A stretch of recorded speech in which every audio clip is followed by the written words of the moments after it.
5 sekawan, berkelana. Bagian 22 ketegangan berakhir. Tidak, Timmy tidak luka. Peluru yang ditembakkan mendesing dekat kepala anjing itu lalu mengenai dinding gua.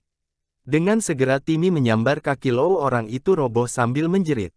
Pistol terpental dari genggamannya. Julian mendengar senjata itu terlempar ke lantai gua. Nyalakan senter, George, cepat, serunya. Kita harus bisa melihat apa yang kita lakukan.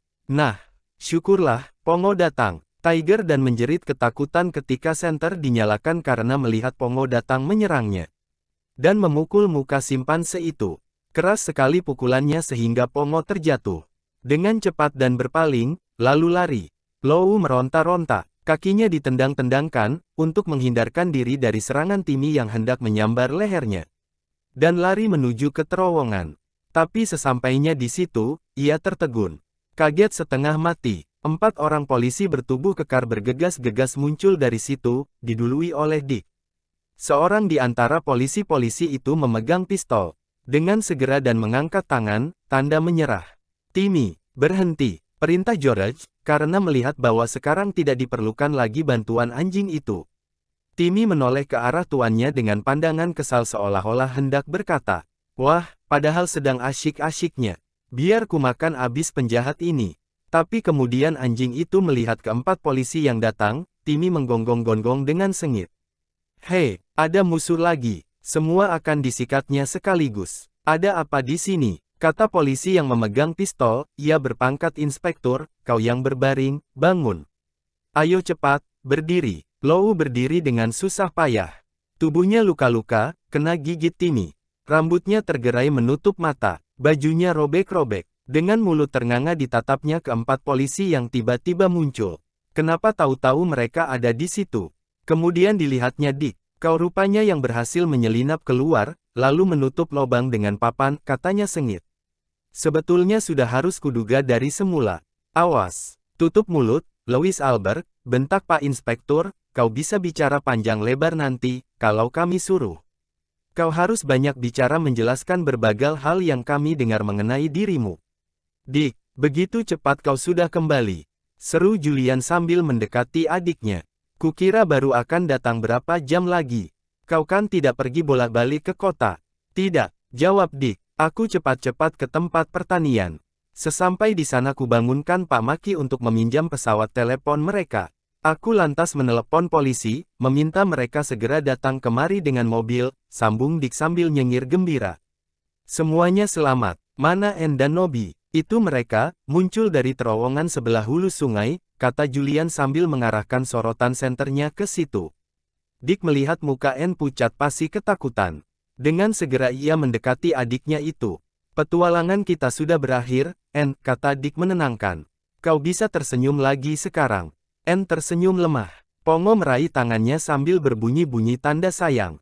Senyuman Anne melebar. George memanggil Timmy, karena merasa khawatir. Anjingnya itu masih akan mencoba menggigit Lou sekali lagi. Orang itu berpaling dan menatap George tanpa berkedip. Kemudian dipandangnya Dick dan Julian, setelah itu menyusul Anne yang diperhatikan. "Rupanya anak perempuannya cuma seorang," katanya. "Kenapa kau katakan ada 2 anak laki-laki dan 2 lagi anak perempuan?" katanya pada Nobby. "Karena memang begitu kenyataannya," jawab Nobby sambil menunjuk George.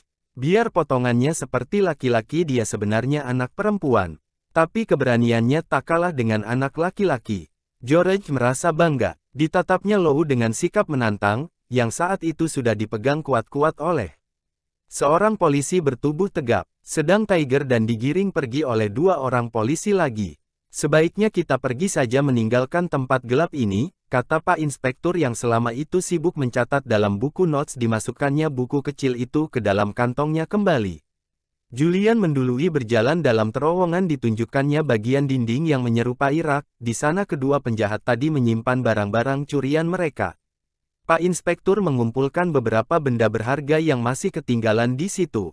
Kemudian mereka berjalan lagi, Tiger dan berjalan sambil menggerutu. "Akan dipenjarakankah mereka?" bisik Anne pada Dick. "Tentu saja," jawab Dick. "Sebenarnya sudah sejak lama mereka harus mendekam di situ. Pencurian-pencurian yang mereka lakukan sejak bertahun-tahun memusingkan polisi."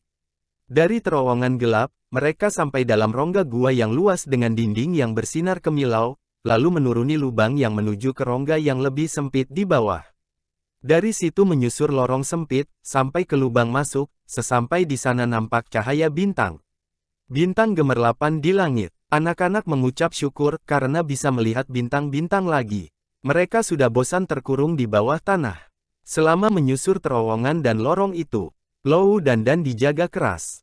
Dan begitu sampai di luar, dengan segera tangan mereka dibelenggu. Mereka dimasukkan ke dalam mobil polisi berwarna hitam, yang ditaruh di jalan yang menuju ke kaki bukit. "Apa yang akan kalian lakukan sekarang?"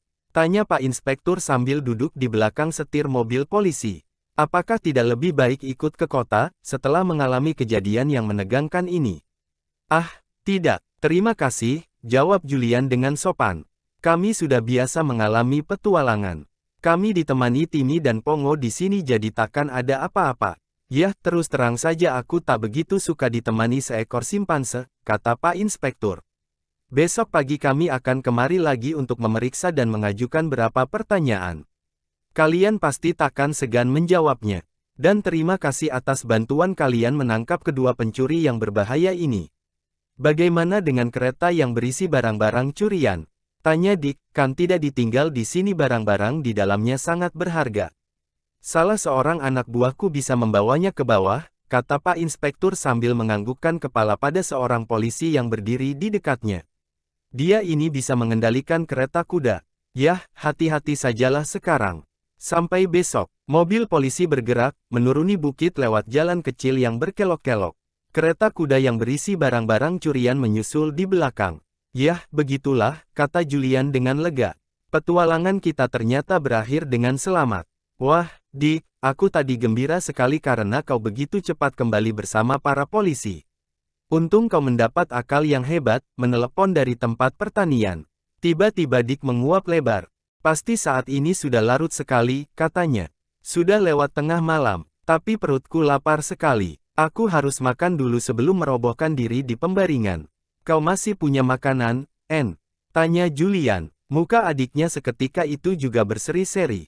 "Kulihat dulu," katanya. "Tapi pasti masih ada." Dan ternyata memang benar. Anne membuka 2 kaleng sarden cheese, lalu membuatkan roti untuk semuanya. Ia juga masih mempunyai buah pir. 2 kaleng anak-anak makan dengan nikmat. Mereka duduk di lantai karavan anak-anak perempuan. Pongo ikut makan dengan anak-anak. Sedang Timmy diberi tulang seperti biasanya. Tak lama kemudian mereka sudah tidur pulas, semuanya mereka sudah begitu mengantuk, sehingga tidak sempat lagi mengganti pakaian. Anak-anak tidur. Ketika bangun keesokan pagi, hari sudah agak siang. Mereka terbangun karena pintu karavan Julian diketok orang dengan keras dari luar.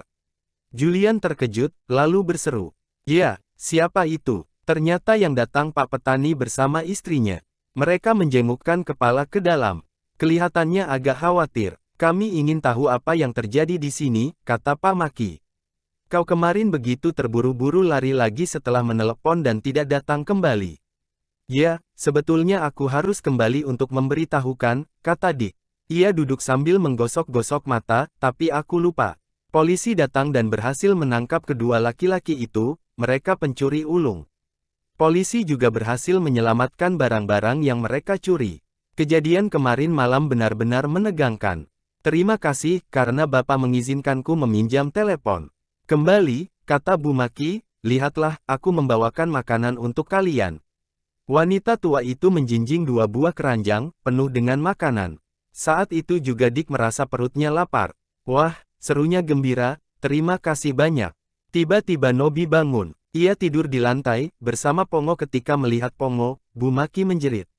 "Astaga, apa itu? Monyet?" "Bukan, Bu, seekor simpanse," kata Nobby dengan sopan, "dia tidak apa-apa." "Hei, keluarkan tanganmu dan keranjang itu." Dengan diam-diam, Pongo mencoba mencopet makanan karena merasa ketahuan ditutupnya muka dengan tangannya.